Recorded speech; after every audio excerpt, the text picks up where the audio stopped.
Hi, Karen from Proactive here. Today, let's chat about how we can help you progress through labor a little bit easier.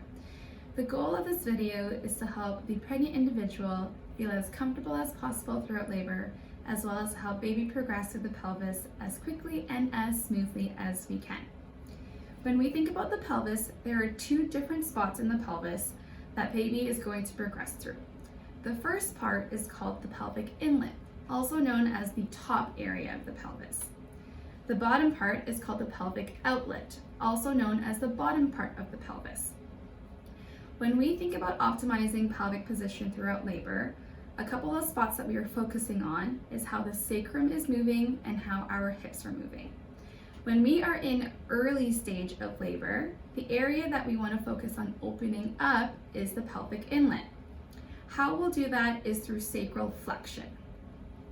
A couple of positions that you can try during labor, during early phase of labor, include being on all fours when your tailbone is tucked inwards. So that would be assuming the cat position during the cat-cow stretch. Another position that you can be in is a side-lying fetal position, where you can think about tucking in your tailbone and flexing at the low back. When we think about how our hips can have a factor at opening your pelvic inlet, positions can include opening outwards your knees. So when you're sitting either on a yoga ball or a chair, having your knees coming out to the side, as well as being on all fours with knees spread out to the side. Now the next positions that we want to think about would be to help optimize your pelvic outlet. So once baby's head has descended into the pelvis, this is the next area that we need to focus on. For this later stage in labor, the positions that you want to focus on will include sacral extension. So when you're on all fours, the position that you can now be in will be the cow position, extending through the low back and extending through the sacrum.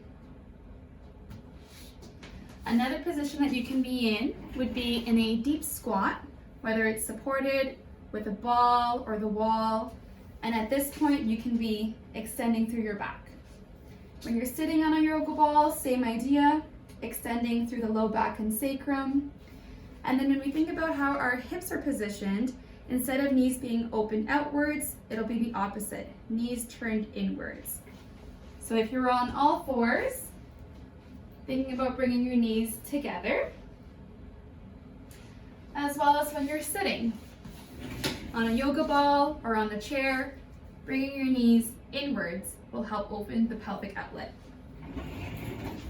Hopefully these tips can help you progress through labor a little bit easier.